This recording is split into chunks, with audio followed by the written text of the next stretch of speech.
this hour on i24 News. Get ready. President Trump warns Russia that a strike is coming. Plus, Israel is on high alert as Iran vows to retaliate for the recent strike in Syria. Plus, this has been one of the two greatest honors of my life. calling it quits, why the Speaker of the House says he will not run for another term. And in the hot seat, lawmakers grill Mark Zuckerberg for a second straight day.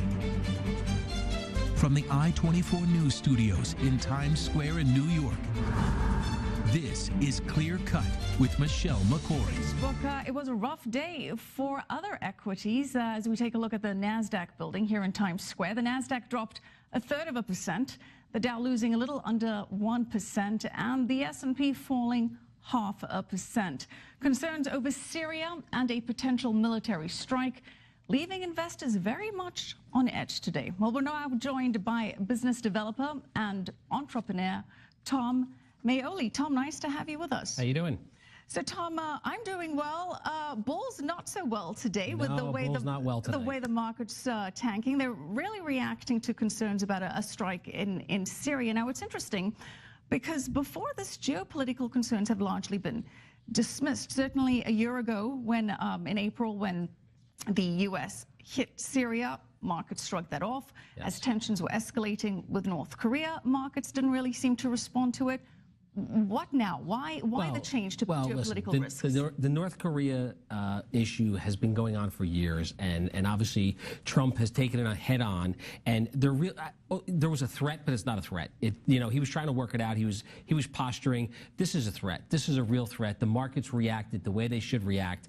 It's a threat. It could happen. It could happen tonight when we're sleeping. I think the president's made it clear he's going to make a strike. And hence, we saw those traditional safe havens like Yes. gold rallying today, as well as treasuries. You expect a rally to continue there? I think the treasuries will continue to rally. I think oil is a different issue. I think oil, listen, oil always rallies when you have a war, right? I mean, it's just the way it operates. I think it's a reaction. I think treasuries will continue to rally because it's a safe haven. People have made tons of money, trillions of dollars in the market. It's time to put some money aside. We have a potential war going on. We have a presidency that's in flux. We have no idea what's going on in the White House.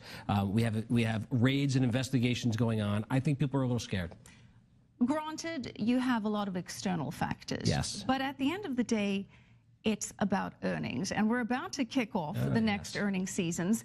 And according to Reuters, analysts expect that there'll be an increase of 18.5% from a year ago for those S&P 500 companies, a rise of 18.5%.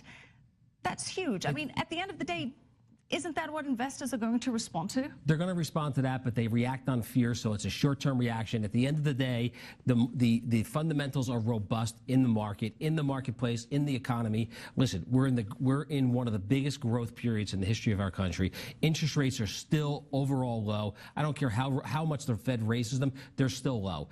And that's what drives earnings. Interest rates drives earnings. It drives productivity. We're in it. We're in the middle of it. I think they're right on the money. I think earnings are going to be stupendous. So given that, what's your outlook? How do you expect? Well, I think it's short term. I think you play the market the way it's running. I think that there's going to be a pullback. We have a correction in place right now. I think today was, listen, it's an anomaly. You're going to see this short term pullback. Long term, I'm bullish. All right, we'll go with that. Let's talk Facebook. Yeah, let's talk we Facebook. had Mark Zuckerberg being grilled for 2 days. Yes.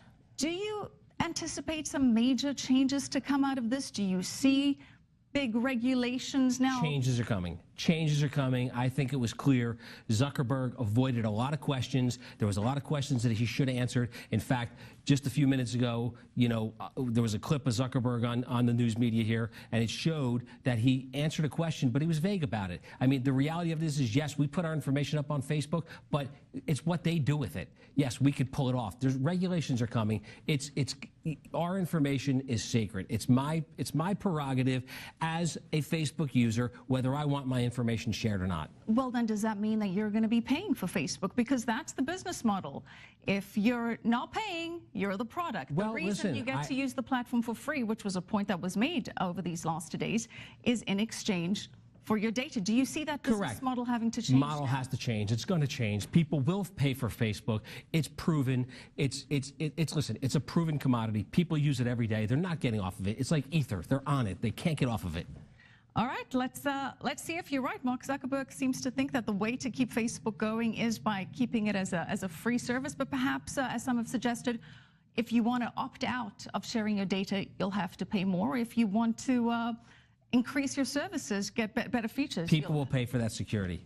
All right. I'll bet on that one. Okay, nice to have you on the show. Tom Maoli, thanks for joining us. Pleasure. Coming up, no strike on Syria just yet, but there are several key global powers that are certainly very interested in what President Trump's next move would be. And hundreds dead in a fire.